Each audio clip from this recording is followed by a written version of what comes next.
Entonces, algunos profes dijeron, bueno, yo voy a hacer una práctica en aula, o los coordinadores dijeron, bueno, yo voy a elevar esta discusión, ¿cierto?, al comité de convivencia, etcétera.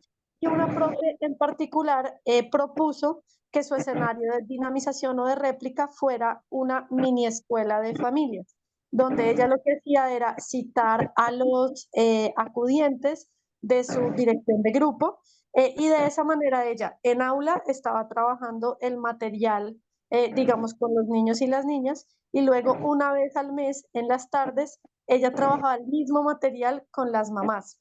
Entonces, eso produjo, digamos, como una situación muy interesante, donde el chico ya no estaba sintiendo como, bueno, lo que estoy viviendo en el aula y lo que dialogo con mis compañeros y mi profe están completamente desconectados de la conversación en mi casa, sino que ya teníamos, digamos, como una conversación que iba y venía de la escuela. Y fue muy bonita la oportunidad para las mamás, digamos, de sentirse parte, digamos, firmemente, no de un proceso de regaño, por decirlo así, que muchas veces convertimos las escuelas de padres en escenarios, eso, de llamados de atención, de consejos, pero que suenan a regaño, sino de realmente sentirse como mamás parte de un proceso formativo. Entonces ya tuvieron toda la experiencia, desde con qué objeto identificas la justicia, hasta, bueno, en tu vida cotidiana recordemos escenarios donde tú has ofendido, cómo lo has manejado, qué ha pasado, recordemos escenarios donde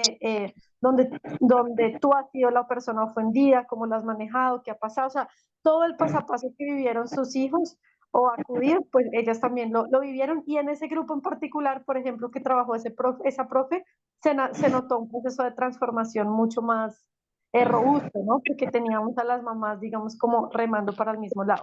La otra estrategia que se utilizó, digamos que ya no fue tan focalizada en un grupo en particular, es que con el apoyo de otros colegas que seguramente están acá, mi colega Jorge Espitia, Jorge desde Educapaz hizo un escenario, digamos, de profundización en estrategias, en prácticas restaurativas escolares para responder a situaciones tipo uno y tipo 2. Esos talleres de formación, Jorge desde Educapaz se los brindaba, por un lado, a los maestros, a todos los maestros de la escuela, por otro lado, a los estudiantes que están en el consejo estudiantil, y por otro lado a los acudientes que hacen parte del consejo de padres de las diferentes sedes de la institución. Entonces teníamos, digamos, un grupo de mamás como en un aula muy específica, formándose de manera más profunda en justicia escolar restaurativa, y eso dio muy buenos resultados y creo que se puede escalar a otros grupos a medida que más profes se formen. Y también, por otro lado, un escenario donde se estaba trabajando prácticas restaurativas escolares para responder a situaciones tipo 1 y tipo 2 con todos los acudientes que hacen parte del Consejo de Padres.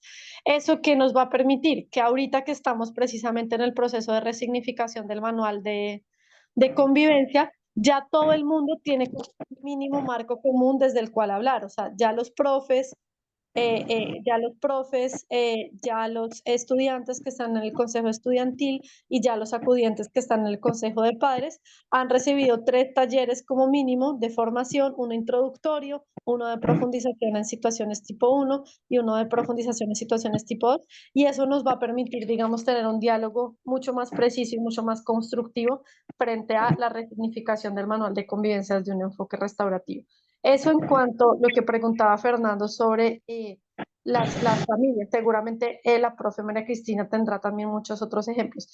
Y frente a lo que mencionaba Fernando de las situaciones tipo 3, digamos que hay un tema interesante que es el enfoque restaurativo no pretende suplantar, digamos, la norma y las rutas que se tienen que activar, sobre todo en situaciones graves como lo son las situaciones tipo 3.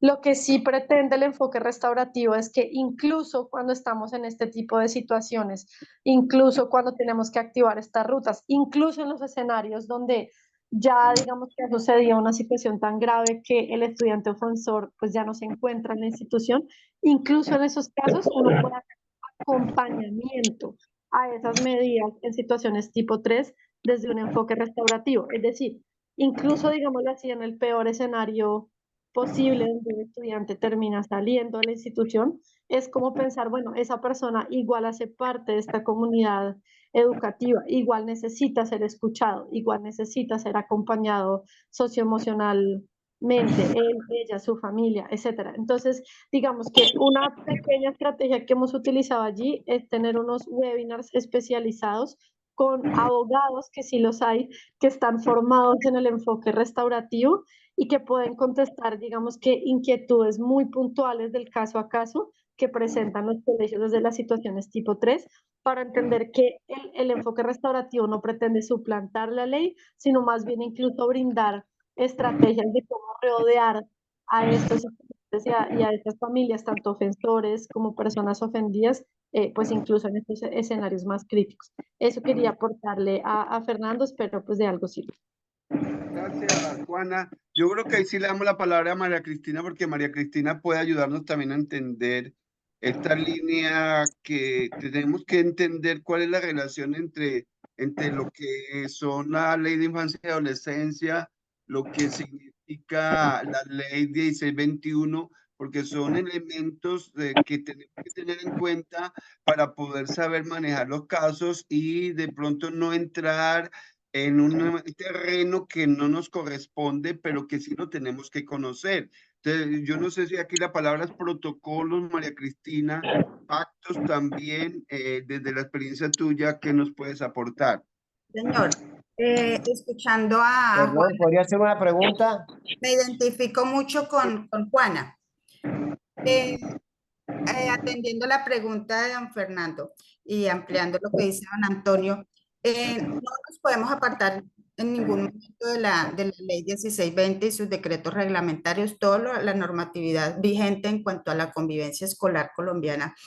No nos podemos apartar, o sea, ella está ahí. Las situaciones están establecidas ahí, las situaciones tipo 1, tipo 2 y tipo 3. La ruta de convivencia escolar está ahí. ¿Qué pasa?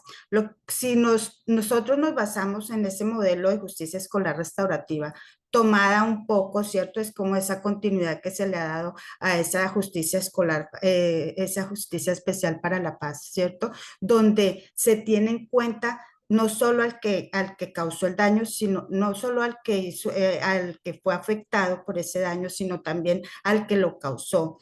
Pero va más allá, los procesos de corresponsabilidad. Bueno, usted causó un daño, hágase responsable de él, ¿cierto? Pero más allá, no lo vuelva a repetir, ¿cierto? Hacerlo, entrar en conciencia de qué fue lo que hizo mal. Y también sobre lo que dice Juana, de incluso esas personas, si nos vamos a los que de pronto caen en situaciones tipo 3, que ya es donde entran otras instancias gubernamentales a apoyarnos, ¿cierto? Otras entidades, nosotros no podemos desconocer a ese estudiante, no podemos desconocer a un estudiante que de pronto ha caído en las drogas, ¿cierto? Porque antes lo más fácil era saquémoslo del colegio porque no es una persona que no nos aporta nada y nos sirve. Pero resulta que detrás de esa persona hay muchas situaciones difíciles que lo están afectando y que por eso él cayó en esa situación. Entonces nosotros no podemos entregarle ese estudiante a la sociedad, ¿cierto? Porque él hace parte de nuestra comunidad. ¿De qué forma nosotros podemos atenderlo también a él y ayudarlo a salir adelante, ¿cierto? Que muchas veces va a ser imposible, ¿cierto? Porque hay otras condiciones, pero hasta qué punto nosotros podemos aportarle a ese estudiante para poderlo ayudar, ¿sí? Yo siempre le digo a los papitos cuando los cito al colegio que un niño comete una falta o un error, perdón, porque ya nosotros eliminamos la palabra falta. Yo le digo, yo no juzgo al estudiante, ¿sí? No lo estoy señalando, sino qué pasó, por qué lo hizo. ¿Sí? Niños que de pronto hubo que a una niña que le tomó un dinero a otra y la otra se dio cuenta. Como hacerle entender a la niña, ¿cierto? Sin juzgarle y mandarle 3 días para la casa sin pasar nada. Ella se va y allá llega a la casa y se está 3 días, pero el problema se solucionó, ¿cierto? No, no se solucionó. Simplemente ella se sintió castigada. ¿Y eso qué implicó? Entonces ahí vienen nuevamente los procesos de corresponsabilidad. Papito, ¿qué está haciendo usted? ¿Por qué la niña está haciendo esto? ¿Por qué la niña se tiene que llevar la plata de la compañera? ¿cierto? Eso es lo que se está haciendo. En cuanto a los docentes, ¿cómo los hemos involucrado?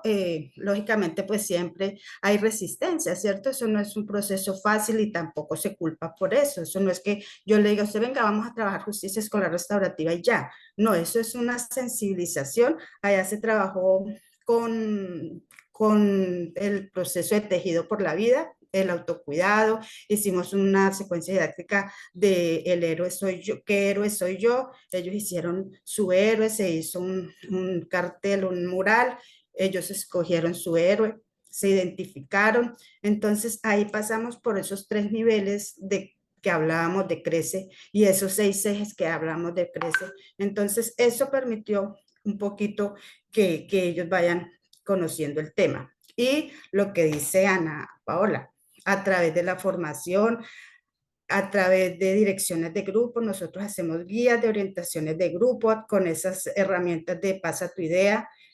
Hacemos con Fe y Alegría nos regaló mucho material. Tenemos la escalera didáctica, tenemos las muñecas, hicimos narrativas de paz. Entonces, hemos participado en la red de docentes del sur del Tolima, pertenecemos a esa red, ahí también nos dan mucha formación. Además, se creó la red de padres, se creó la red de estudiantes, hemos podido a través de esos acompañamientos de Fe y Alegría sacar a los niños y llevarlos a otros ambientes y que ellos conozcan otro mundo. Entonces eso ha sido poco a poco el proceso. Gracias, María Cristina. Yo creo que antes de darle la palabra a Ana Paola, que muy seguramente también habrá tenido, todos creo que tenemos como maestros, vivimos situaciones en que tenemos que conocer muy bien, ser muy cuidadosos, es la palabra, en el manejo de situaciones de conflicto, sobre todo las de tipo 3, sin decir que tipo 1 y tipo 2 pues no requieren ese mismo tipo de interés. Aquí hay una pregunta de alguien de la institución educativa del Horno. Me imagino que se está refiriendo a que hay casos que se nos escapan de las manos como institución educativa, como el que tú dijiste, María Cristina, de pronto un chico que, o inclusive lo dijo Juana, de pronto un chico que por más que hicimos sale del sistema educativo y ahí hay necesidad de hacer unos acompañamientos que muchos maestros no estamos preparados para hacerlo. Más no es nuestra función, no tenemos ni el conocimiento, ni tenemos, digamos, la competencia, llamémoslo así, para casos que son muy difíciles. Por eso Juan inclusive hablaba de abogados especializados en el tema, que a todas luces nos están hablando de que como ya no estamos en justicia restaurativa, punitiva, y la preocupación de Fernando, empezamos a tener temor de intervenir porque decíamos, de pronto el jodido que va a salir jodido aquí soy yo. Pero ahorita que estaban hablando de eso, el tema de los castigos, si bien es cierto, en la escuela ya hay una ley, hay unos programas, y en la familia, ¿qué programas hay? Porque a veces los violentados vienen de la casa, los chicos vienen violentados de la casa, y por eso Juan ahorita que hablaba de y ustedes también, Ana Paola y María Cristina, cómo esto es un trabajo con la comunidad, estudiantes, los niños desde bien pequeñitos, enseñarles lo de los pactos, los adolescentes. Nosotros aquí tuvimos el viernes pasado caso de 17 chicas intoxicados porque alguien llevó una sustancia que no se sabe qué es y hubo desmayo masivo y hubo que llevarlo, y uno dice, bueno, ¿y qué hace uno aquí ante estas situaciones, no? Entonces, bueno, Ana Paola, te doy la palabra.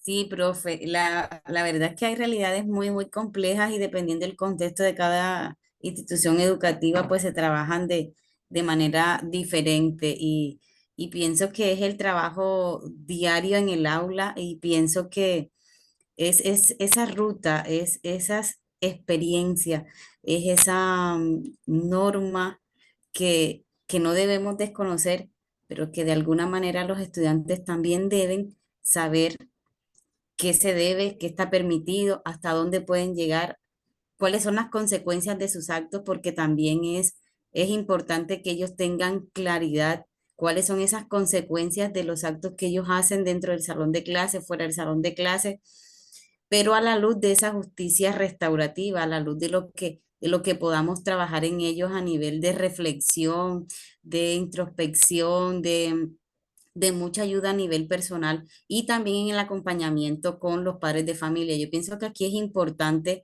como orientadores de grupo porque muchos docentes manejamos ese rol también de orientadores de grupo, que no solamente esperar a que se citen a las escuelas de padres, no, sino que como orientadores de grupo miremos las realidades que maneja nuestro grupo, que maneja nuestra institución y podamos a través de eso trabajar con ellos en conjunto con los estudiantes. ¿Por qué? Porque en muchas ocasiones nos limitamos y decimos, es que ese no es mi rol, es que eso no me compete, es que yo no estoy en el equipo transversal de escuelas de familia. No, pero es que somos docentes y estamos todo el tiempo en constante comunicación con los padres, en constante dinamismo con ellos. En mi caso, yo soy orientadora de un grupo de séptimo grado, quizás los niños más pequeños y en una edad de completamente de lidia y con unas realidades completamente diferentes. ¿Qué me toca a mí como orientadora, independientemente del grupo de escuela de padres?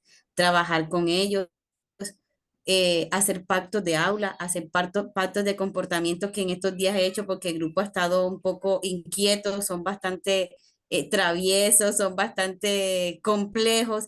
Entonces, he tratado en lo posible de no quedarme sola en este proceso, de también convocar a los padres y abrir ese espacio con coordinación, con psicoorientación también importante, también esa parte que como docente nos apoyemos en esa herramienta que podamos sacar todas estas realidades y que el chico pueda entender de qué está hecho, qué podemos hacer, qué no podemos hacer, hasta dónde podemos llegar y hasta dónde le causamos daño al otro. Y es lo mismo los padres de familia con los estudiantes. Quizás uno de los flagelos más grandes y en estos días tuve una situación compleja con un niño donde se tiró a llorar y lloraba. Yo pensé que era que de pronto tenía una situación de abuso y es que no, y es que su mismo padre lo maltrata de manera verbal, es su mismo padre quien está lacerando ese corazón de niño y que le está doliendo y que en algún momento en el aula de clase sucede algún tipo de dificultad con otro estudiante y ahí él va soltando todo eso que lleva adentro. Entonces, eh, es complejo porque la realidad y los momentos en que estamos viviendo son muy complejos, pero aquí estamos y pensamos que todas estas herramientas, que todas estas, este trabajo de corazón que hacemos y que podemos unirnos a otras entidades también, nos pueden ayudar a tener una gran solución o a permitir que todo eso vaya bajando y vaya cambiando, se vaya aprendiendo a otras formas de hacer, de vivir, de convivir en sociedad, porque es lo que también necesitamos, enseñar a esos muchachos a convivir en sociedad, a convivir con sus estudiantes, a convivir con la naturaleza, a convivir con la cultura, y es la parte de todo, es todo, es todo. Y creo que como docentes tenemos los retos más grandes. Y siempre los hemos tenido, pero en esta sociedad en que estamos viviendo y no podemos desconectarnos de un flagelo también que viene desde la pandemia. Ahorita mismo, cada año los estudiantes son cambiantes. Encontramos un estudiante el año pasado diferente a lo que lo encontramos este año. Entonces también son realidades en que nos están afectando y como docentes también tenemos que buscar la forma de actualizarnos, de buscar nuevas estrategias, de buscar nuevas rutas, de buscar nuevas formas de ayudarles y tratar de superar todo esto que en el aula se nos está presentando, la realidad, la inteligencia artificial, todo ese mundo que ahora mismo está tan globalizado que en muchas ocasiones los estudiantes saben más que uno lidiar con eso.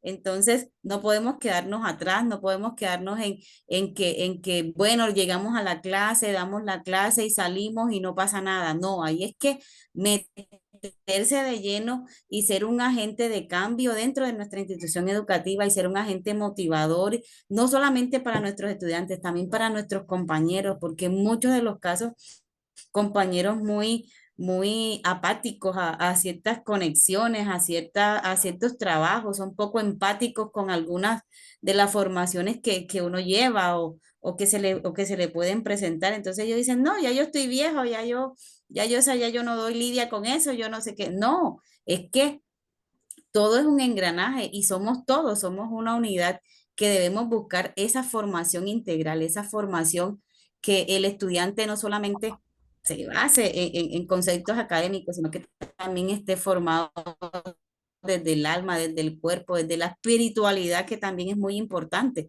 porque si no estamos Una formados conferencia acá espiritualmente de también, Educapaz. que Estoy puede metido ahí. tener Por allí que hay también una puede voz. tener el estudiante, y también debemos atacar por ahí, porque Pero si también la el falta, y lo secretario hemos visto, entonces decide sacar. la falta del conocimiento, la falta del regalo de la vida que Dios nos ha dado, también permite que ellos estén en otro mundo, en otros pensamientos y en otras cosas que no le aportan sino depresiones, angustias, persecuciones que terminan en suicidio, y son altas las tasas de suicidio acá en Córdoba, en Sagún, en Montería, en muchachos muy jóvenes que uno ve con realidades también muy complejas, pero también que dentro de ellos hay una conciencia como muy irracional de las cosas que está viviendo. Entonces, por ahí nos toca atacar bastante también. Bueno, gracias, Paula. Yo quiero hacer una última pregunta, así para responder de una manera muy, digamos, sucinta, porque le pedí el favor a Natalia Linares que aquí para cerrar ahorita, como que nos tratara de dar como las ideas fuerza que quedan de este conversatorio. Y la última pregunta es, porque aquí tenemos de Sagún, a ti, Paola, a ti, María Cristina, de Tolima. Yo estoy en Cartagena y pues me he movido mucho con la cultura cartagenera, y Juana Yunis, No me deja hacer una que es pregunta que más voy a de la hacer. zona Yo participo. de Yo no Chorien, me de dejo. Cundinamarca. Pedle favor, por allí hay alguien con el micrófono abierto, no sé quién. Bueno, Por favor, puedo hacer una pregunta de acá desde Zona Bananera, Osiris Granados. dale, dale, dale. Bueno, aprovechemos, pero un momentico, como para que nos digan desde Cortica. la cultura, porque claro, hay estrategias, desde el mismo crece, pero también hay otras estrategias culturales que ayudan a que precisamente este tema de convivencia mejore. Pero dale, maestro, lo escuchamos. Muy Osiris, buenas tardes para todos. Mi nombre es Osiris Enrique Granados Gómez, rector de el Telmarrosa Arévalo. Bueno, yo vengo trabajando muchos años desde... ¿Ahí me escuchan? Sí, sí, señor. claro, dale. Vengo trabajando muchos años en lo que me ha gustado a mí, que es la sana convivencia y la paz. Dejamos unos angelitos por la paz en Soplador, dejamos unos líderes, nuevos liderazgos por la sana convivencia en Guacamayal, y ahorita estamos trabajando estudiantes de valor y familias de valor en Varela, que es una zona de conflicto y alta violencia. Pero este mundo tiene una oferta, bueno, yo la he clasificado, no sé si esté errado, en tres ejes. Primero, la oferta que tenemos ahorita del mundo y en toda la sociedad. Hay comunidades y hay sociedad, pero esta la tenemos en la sociedad colombiana, que es el alcohol, la droga y la vida fácil. Lo segundo es atacar la causa a partir de la familia, porque todo el mundo hoy día se da de sufrido, y la familia en su evolución ha perdido el respeto dentro del núcleo familiar, y creo que la causa entre todos pues me ayuden aquí cómo solucionarlo, porque hemos tenido éxito con unas cuestiones de familias de valor. Y el otro aspecto es la oferta que ofrece el mundo, y nosotros los padres y los docentes estamos vestidos en una cultura de miedo. Y yo hago la pregunta es con relación a la que hacía un compañero, porque ya viví la experiencia con la fiscalía en cuanto que se logra integrar lo que ahorita coordinaban ahí de la justicia restaurativa, y con las faltas tipo 3. Entonces se hizo una estrategia de un desayuno de sana convivencia y familias de valor, donde se llegó a un acuerdo. Pero ya una persona anónima había puesto la denuncia. Afortunadamente, la estrategia del diálogo y después del acuerdo se había mandado a la Secretaría de Educación con todas las charlas, apoyado por la alcaldía y la gobernación, y ese acuerdo tuvo validez. Pero en lo que ahorita decía el compañero es cierto. Me decía el tipo de la fiscalía: no es que usted tiene responsabilidades aquí ¿por qué que usted es el rector? Y yo, sí, yo soy el rector, pero nos han mal acostumbrado en una sociedad juzgadora, en una sociedad en donde todos lo miran, que las personas no tenemos derecho a restaurarnos y a aceptar que nos equivocamos. Nosotros sí somos responsables, los rectores, como escuela y como lo mira la sociedad. Pero mi pregunta concreta va en cuanto a que no podemos desconocer la norma. Pero ¿cómo vamos nosotros a afectar o a intervenir esa norma de la falta tipo 3, en donde ahorita lo dijeron unos compañeros, se vaya o no se vaya, el niño se quede o no se quede, es el producto de la familia, de la escuela, allá afuera en la sociedad? Entonces creo que me gusta esta formación porque tenemos los medios con nosotros también por poder plantear a las fiscalías o al sistema de justicia cómo los rectores sí podemos ser mediadores, pero no responsables en lo que no nos corresponde esa responsabilidad, no responsable de actos que pueden ser cometidos por una equivocación, que todos los seres humanos nos hemos equivocado, todos. Entonces, le comento que nosotros comenzamos allá en una institución con un pasaje bíblico: dejad que los niños se acerquen a mí. Pero ahorita tenemos, de lo que decía el compañero, un obstáculo de ese acercamiento de los niños hacia los docentes, una prevención de los niños, los padres y más el docente, que el estudiante no se le puede acercar, darle un afecto, cómo se da ese abrazo, cómo no se da ese abrazo, cómo no se da ese beso, cómo se da ese consejo. Ese es un amarre que tenemos ahí. Y el otro es que nosotros utilizamos también un pasaje bíblico de Romanos 12:2, en donde lo planteamos y ahorita la institución ha comenzado a caminar: transformemos nuestros pensamientos y apartémonos del mal. Nos ha dado muy buenos resultados. Pero yo sí le digo a ustedes que he vivido la experiencia de la fiscalía, de cómo en esta formación que nos están dando, nos den unas orientaciones. Yo estudié sociales, pero me vi en esa experiencia y digo yo que fue fortuito el haber enviado de pronto por la experiencia todo lo que se había hecho a Secretaría de Educación Departamental del Magdalena. ¿Y para qué? La Secretaría me apoyó en todo, con la doctora Yuli, con los asesores psicológicos, con todo. Pero a uno le queda el temor, a uno le queda ese miedo. Entonces la reflexión es: ¿cómo nos podían ustedes ayudar en esa falta de tipo 3, que no se puede violar? Pero ¿cómo haríamos aparte de esta estrategia? Esa era mi reflexión, mi hermano. Yo me lo envío y me lo guardo.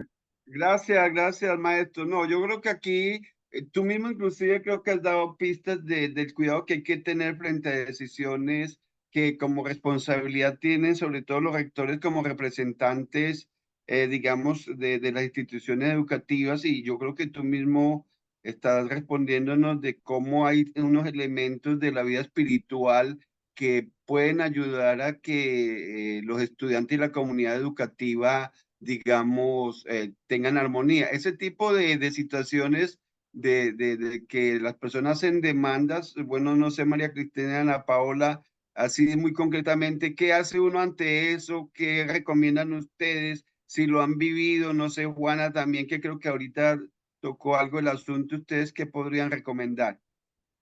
Pues desde el marco normativo nosotros no podemos salirnos de ahí, como les decía antes, ¿cierto? Y abrazar desde la justicia escolar restaurativa significa escuchar, acompañar, y sabemos que por las leyes, por esa normatividad, lo que dice el profe es verdad. Muchas veces físicamente no podemos tener esos acercamientos porque incurriríamos en algunas situaciones que están dentro de ese marco normativo que no están establecidas, pero sí podemos hacer ese acompañamiento y que ese estudiante sienta que es parte de esa comunidad y que estamos ahí para él y que estamos acompañándolo en el proceso sin dejarlo de lado y sin marginarlo, ¿no? Que es lo que muchas veces caemos en el error de marginar a los estudiantes, de simplemente van a, por ejemplo, en mi caso que soy coordinadora, los llevan a coordinación, hasta qué punto yo empiezo a juzgarlo, a señalarlo, a hacerlo sentir peor de lo que él viene de cometer una situación difícil,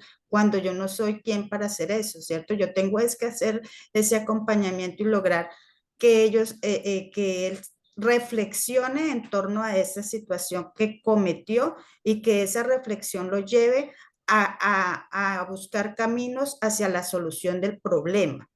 Hemos tenido muchas situaciones allá.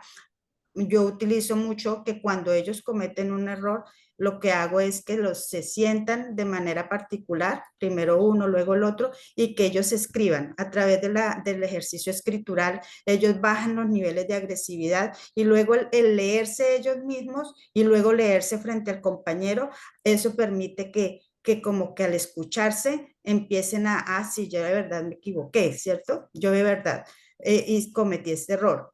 El año pasado se dio que unos niños ingresaron alcohol a la institución en un frasco de gaseosa, de agua, y tomaron, así fuera así un poquito.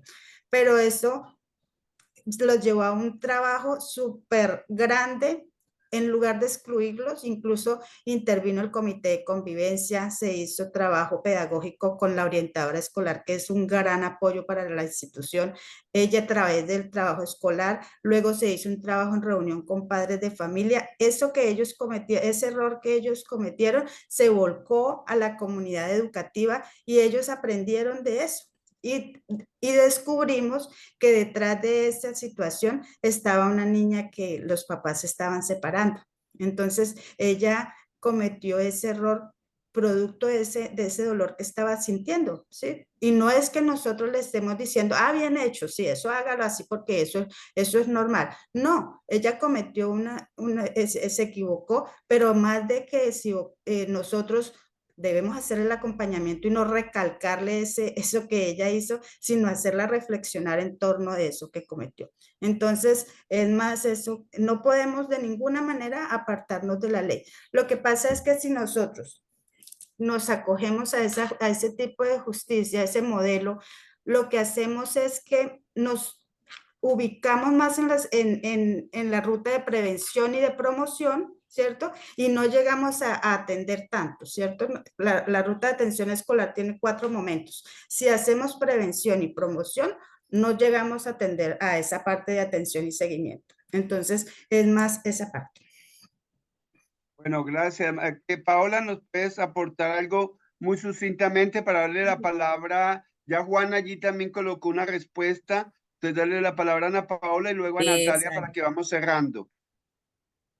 Sí, sí, claro que sí. Bueno, yo pienso que aquí la palabra clave y lo que podemos decir es como humanizar la norma, ¿cierto?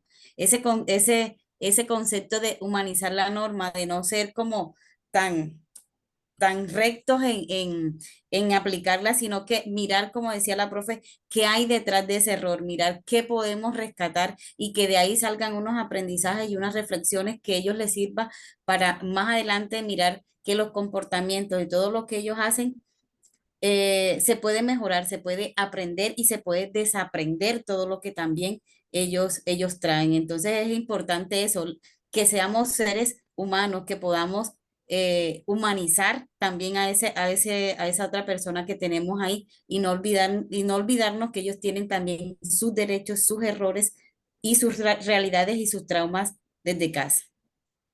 Bueno, listo. Gracias, Paola. Ana, ¿tú quieres agregar algo o le damos la palabra a Nata para que vaya sacando conclusiones? Sí, perfecto, Toño. Pues yo ya hice como mi aporte en mi respuesta al profe Fernando y dejé un segundo aporte allí en el chat como sobre ese tema de las situaciones tipo 3. Adelante, Minata. Vale. Bueno, no, pues muchísimas gracias a todas y todos por haber acogido la invitación a este espacio. Para nosotros en Educapaz ha sido pues un gusto tenerles, tanto por supuesto a quienes nos compartieron sus experiencias, a Juanis, a las profes Ana Paola, María Cristina y gracias al profe Antonio por esa excelente moderación.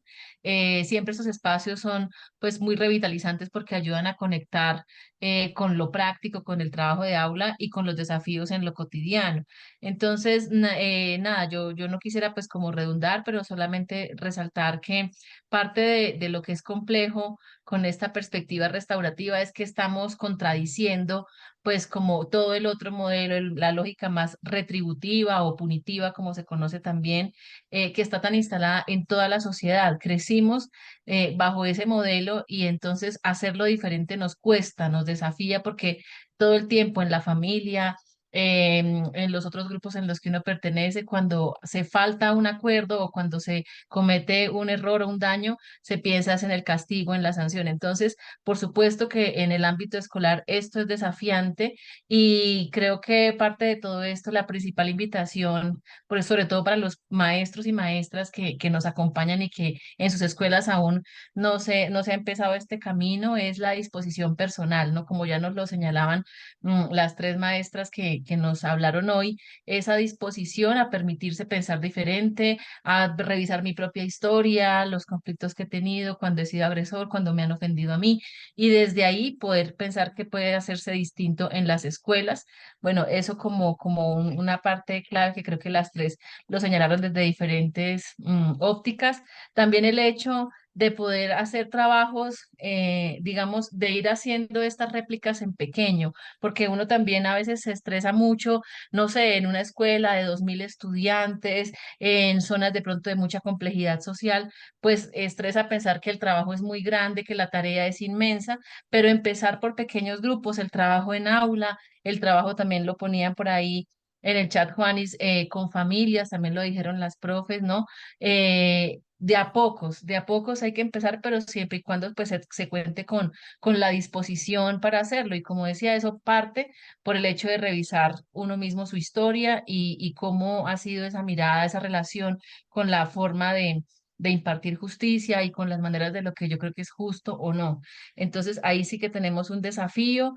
Por supuesto, profes, invitarles a que consulten el material que tenemos disponible en la plataforma Pasa tu idea, está allí pues toda la herramienta justamente, también tenemos una ruta de clima escolar y tenemos otra serie de muchas herramientas, no solamente en PDF, sino también, por ejemplo, en video y en audio que pueden servirles mucho para emprender este camino. Nada, pues esperamos que les hayamos inspirado con este diálogo. Seguramente quedan preguntas. Este no será el único espacio que tengamos, queríamos que fuera una apertura, pero bueno, que arranquemos, es lo importante, empezar.